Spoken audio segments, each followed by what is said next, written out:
President Erdogan, we cannot continue with the current constitution. President Recep Tayyip Erdogan made a statement at the Turkish Century Constitution Civil Constitution Strong Turkey Symposium held at Adnan Menderes Congress Center Freedom and Democracy Island. Calling for a new constitution, Erdogan said, "We cannot continue with the current constitution, which reflects the consensus of the elites. We cannot inflict this shame on our nation any longer. I believe that the new constitution is a national duty," said. Erdogan said, "I believe that it is a national duty for the political establishment to draft a new constitution in the 28th legislative period we are in.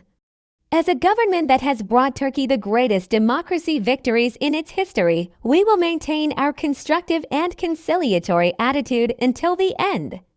Our interlocutors in the opposition also believe that our country is doomed and obliged to a coup constitution. I think they will not insist on doing so," said.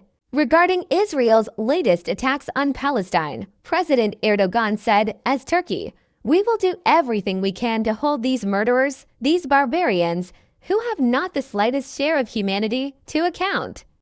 President Recep Tayyip Erdogan attended the Turkey Century Constitution, Civil Constitution, Strong Turkey Symposium held on the Island of Democracy and Freedoms with the coordination of Istanbul No. 2 Bar Association, Minister of Justice Yilmaz Tunç, Istanbul Bar Association No. 2 President Yasinci Ayamov and many members of the judiciary also took part in the symposium.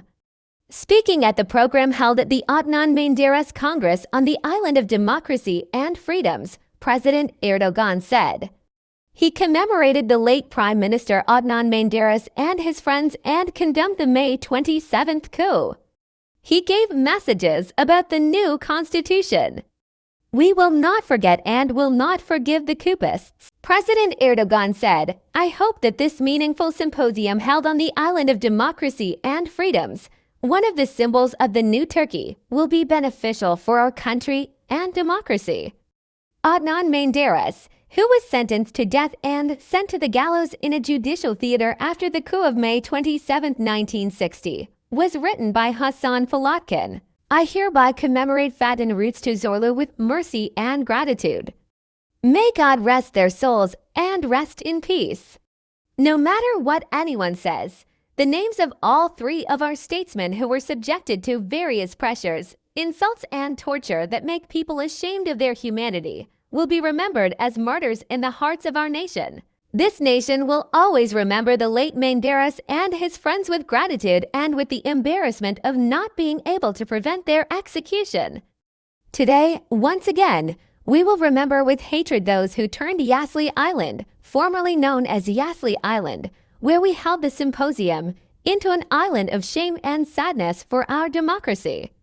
We commemorate. We will not forget or forgive the coup plotters, not even if 64 years or even centuries pass, he said. The May 27 coup is the result of a provocation. Erdogan said, "We will not forget and forgive those who prepared the ground for the coup by disrupting the streets, those who immorally provoked university students by saying they made minced meat, and the so-called lawyers whose tongues and pens drip blood."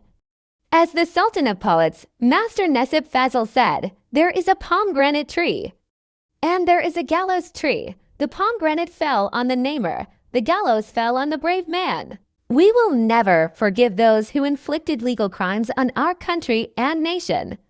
We will always remember the executioners of democracy as a source of shame, just as we remember with gratitude those who paid the price for the nation and the national will. The May 27th coup is the result of a provocation implemented step by step.